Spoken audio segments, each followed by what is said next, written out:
Welcome sa Dries TV. Kung interesado ka sa ganitong news, huwag kalimutang isubscribe ang ating YouTube channel. Maraming salamat! Welcome back again sa ating YouTube channel mga kakimpaw, and sa update natin ito ang pag-uusapan natin ay tungkol sa mga importanteng ganap kina Kim and syempre kay Paolo Avellino. Pero bago po ang lahat, maraming salamat sa inyong patuloy na pagsuporta at pagsubaybay sa mga daily update natin. Kaya naman bilang pasasalamat, narito po ang ilang napili kong komento patungkol ito sa naging previous update. Unang komento mula po ito kay Estelita Lalo. Sabi niya, let's all pray for Kim's shield of protection, good health and long life. Safety, rebuke all negativities spoken by Baldwin and all evil spirits. Living in them, I give no rights in the life. If Kimi, all those spoken against Kimi. So maraming salamat sa komento, Ginang Estelita Lalo. So yes, tama po kayo dyan. Ang mga dasal lang po natin ang makakapagbigay ng protection kay Chinita Princess. Kaya sana po ay sama-sama nating ipagdasal si Kim, ganon din po si Paolo Avellino. Kasi sabi nila, pagsama-sama at tulong-tulong tayong magdarasal, mas mapapabilis yung ating kahilingan, and also mas diringgin po itong ating mga dasal para kay Chinita Princess para hindi po matuloy yung mga masasamang hula po kay Kim Chu nitong si Rudy Baldwin.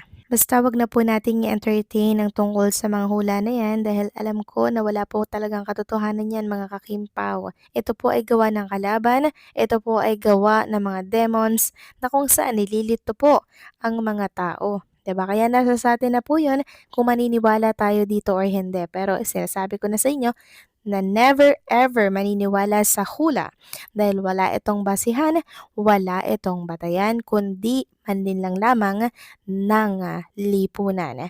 So maraming salamat sa komento, Ginang Estelita Lalo, God bless and mabuhay kayo. At ang next comment naman mula po kay Ginang Norma Dayag. Sabi niya, tama, Diyos lang ang ating sandigan at ating gabay and prediction itong Baldwin. Sana'y will bounce back to them this prediction of Baldwin. Very obvious sila kasi sa daming artista, bakit si Kimi target nila? Di ba inggit yan? How about one who steal the money of blood control? I challenge you, Baldwin, if you can give the real one, who really is the promoter of the fund of DBWH, that all the materials used are substandard. Who are there? RV and OG Diaz. To hell a fun, you too. So maraming salamat sa komento, Ginang Norma Dayag, no? Tama po kayo dyan, di ba? So sana po, yun na lang yung hulaan niya. Yun yung hanapin niya yung kasagutan, di ba mga kakimpaw? Pero still, wala pa rin maniniwala sa kanya kasi hula nga lang po yun, di ba? And alam naman natin kung sino po talaga ang promotor ng substandard na materials na yan dito po sa flood control project, 'di ba? Hindi po tayo mga tangang mga Pilipino, alam natin kung sino po ang mastermind ng mga kurakot dito po sa ating bansa. Diyos na po ang bahala sa kanila mga kakimpaw. Kasi lahat po ng ginagawa nila dito sa ating bansa, lahat yan may kabayaran. Kung nagpakasasa po sila dito sa ating bansa, kung nagpakasasa sila dito sa lupa, pero sa langit, pag namatay sila, hindi po sila makakapagpasasa dahil lahat doon pantay-pantay. And syempre yung judgment ang inaantay din natin mga kakimpaw. Kaya good luck na lang sa mga gahaman sa pera ng taong bayan. So maraming salamat po sa komento, Ginang Norma Daya. God bless po sa inyo and mabuhay kayo. So ito na nga, pag-usapan na natin mga kakimpaw, mga topic na nakalap natin sa hapong ito. Tunahin na nga natin pag-usapan ng tungkol dito kay Chinita Princess. So kanina, live na live ang It's Showtime. Nakasama ulit natin si Chinita Princess. Sobrang ganda. Parang everyday yata mga kakimpaw blooming. Si Kim Chu, very energetic. And siyempre talagang kitang-kita natin yung aura ni Kim. Sobrang buhay na buhay, fresh na fresh, wala akong masabi. Sabi nga po nila, si Kim lang talaga ang maganda, mga kakimpaw. Ang lakas ng appeal. So yes, mga kakimpaw, alam naman natin ang kagandahan ni Chinita Princess, 'di ba? Kahit anong suotin niya, talagang habay na habay, sobrang ganda at presentable. At napakaganda niya talagang magdala, mga kakimpaw. Kaya sobrang love na love siya ng mga Kimpaw fans. Samantalang next topic naman tayo, pinagkakaguluhan ngayon sa mundo ng social media ang malaking pagbabago po sa look netong si Paolo Abilino.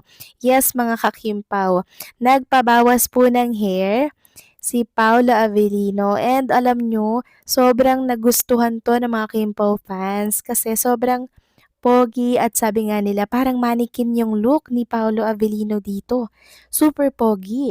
Iyong-iyo yan, Chinita Princess. Yan po yung mga nababasa ko sa mga komento ng mga netizen, Kimpao fans, dito sa mundo ng social media. So ito po yung sinasabi ko sa caption na malaking pagbabago kay Paula Avellino. At since nagpagupit nga po at nagpabago ng look si Paula Avellino mga kakimpaw, hindi naman natanggal yung kulot, nagpabawas lang onte.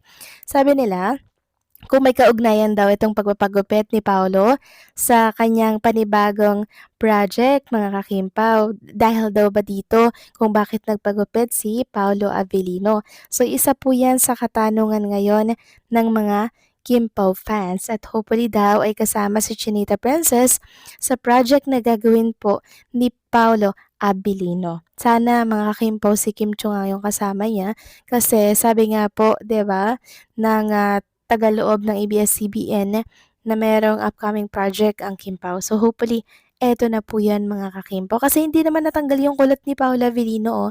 Tingnan nyo, nagpabawas lang talaga siya ng hair and parang may connection nga po ito sa kanyang project. Sabi nga ng isang netizen, hindi kaya bagong look niya sa bagong project niya kasi maraming tao eh. Maraming tao, yes, mga kakimpaw.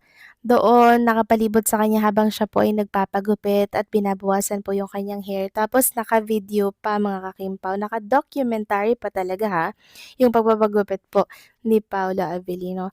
So siguro nga po para ito sa bagong project ni Paulo kasi bago magkaroon ng Together ang Kim Pao na project, ay merong atang individual project si Kim and Paula Avellino and hopefully sa bagong project ni Paolo wala po siyang leading lady dito or wala pong nililink sa kanya dito sa teleserye or sa project na to ni Paolo Avellino kasi syempre mawawalan po tayo ng gana, may inis po tayo kaya hopefully hindi po isingit ng management yung mga ganyan po na pakulo kasi marami talaga magtatampo na Kim Pao fans. Ito yung advice ko lang naman since ang mga Kimpaw fans, sobra talaga yan, 'di ba? Madamdamin po sila mga Kimpaw and syempre ang gusto lang natin makita kay Paulo ay si Chinita Princess. Ayaw nating may umaali-aligid na ibang babae, 'di ba?